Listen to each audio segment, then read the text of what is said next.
السلام عليكم ورحمة الله وبركاته. اليوم بدنا نعمل قطعة من الدجاج. أي قطعة بتحبوها أنتم من الدجاج مع البرغل والمكسرات. يلا لنشوف كيف بدنا نحضرهم. أنا عندي كباية برغل، أنتو حسب عدد أفراد العيلة بتحطوا البرغل. هون عندي زبدة، حطيت عليها شوية زيت فيجيتابل، زيت نباتي، وهلا بحطهم على النار. المقادير بتشوفون بصندوق الوصف. هلا هون عندي بصلة ح... قصة حلقات. هذه البصلة بتحمرها وبحطها على وش البرغل لما بيستوي.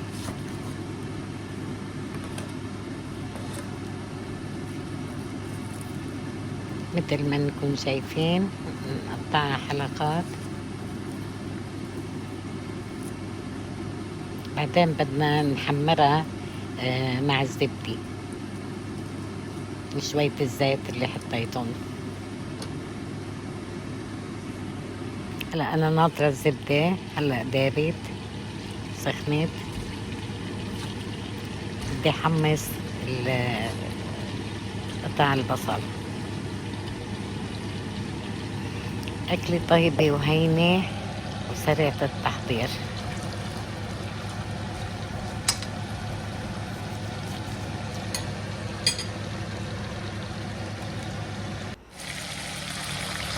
هلا هون بعد ما خلصت تحمرت البصلة، حطيت هلا عمالي حمر الدجاج.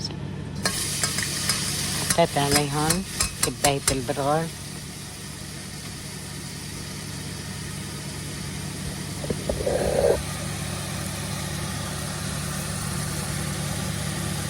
هلا بدنا نحركهم شوي لحتى ياخدوا من طعمة الزبدة اللي مأمرة فيها الدجاج والبصل، اللي بتتنكه البرغل اللي بيتنكه. هلا بتركن على النار بعد ما بضيف لهم طبعا دجاج، وبعدين بحط لهم مي. طبعا كباية برغل بدها شي كباية ونص مي. هلا نضيف الدجاج،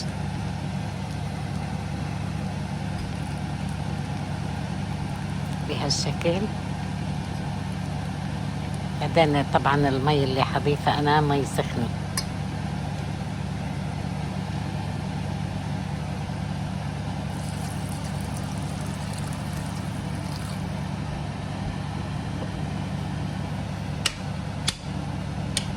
هلا كمان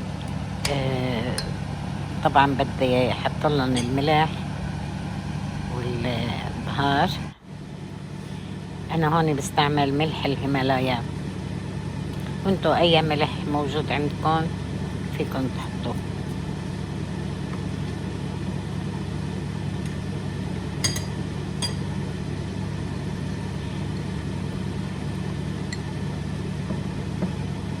هلا هون ضفت معلقة صغيرة من الكمون. طبعا البرغل بحب الكمون، ومعلقة صغيرة من الكركم. وانتو فيكم تحطوا تضيفوا اي بهارات بتحبوها. حركهم شوي، بعدين بنغطيهم لحتى يستوي البرغل. هون انا محمصة لوز مشان نزينه على الوش. استوى البرغل. هلا بدنا نسكب. شو بدي اقلكن، ريحتن بتشهي. جربوها للأكلة واعملوها، سهلة ولذيذة يعني، ما بتكلف كتير. هون عم حط البصلة على الوش، طبعا طيبة مع البرغل. عم أضيف لها لوز المحمص، نزينها بشوية بقدونس. هلا بدنا ندوق.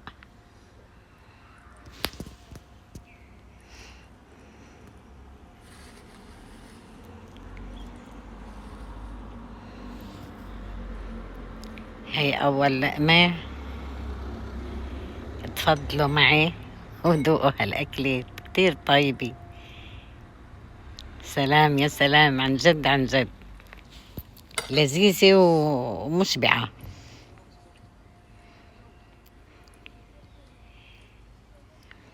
مشان هيك وقت اللي بتكونوا محتارين شو بدكم تعملوا أكل، تعوا لهيدي الأكلة وجربوها. صحتين وهنا على قلبكم يا رب. ما تنسوا اللي ما عمل اشتراك بالقناة وتفعيل الجرس على الكل، وعمل لايك وشير لأصحابكم. صحتين وهنا على قلبكم يا رب.